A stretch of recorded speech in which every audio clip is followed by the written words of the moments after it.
Ni kweli wewe haujawahi kuonja pombe hata kidogo? Ami kweli. Hata boha. Yaani hamna hata siku moja ulisema leo kwani kuna nini yako? Ngoja tutesti boha. Kifupi ni wewe sio mlevi kama ambavyo unaigiza. Yeah, mimi sio mlevi kama ninavyoigiza.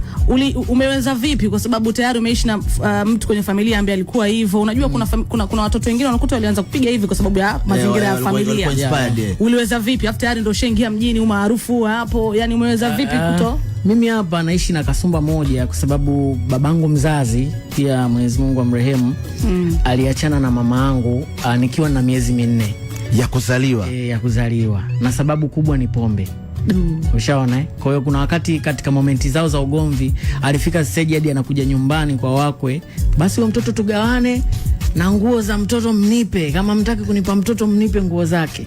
Yani babako alikuwa anagombana na mama. Kwa mama akigombana, mama anarudi nyumbani kwa wazee, kwa mzee anashuka zake bondeni, anakuja zake huku ukweni usiku kalewa. Hamtaki kunipa mtoto? Basi nipeni nguo zake. Niyo alikuwa anakukubali sana babako. Hayo ndio anakumbatia nguo usiku mtoto hayupo. Sasa ile momenti katika kuachana kwao, mimi mama amekuja kunihadisia, nikaona kabisa kwamba pombe ndio imesababisha baba na mama waachane. Basi mimi katika makuzi yangu nijitahidi sana nisishiriki kwenye masuala ya pombe.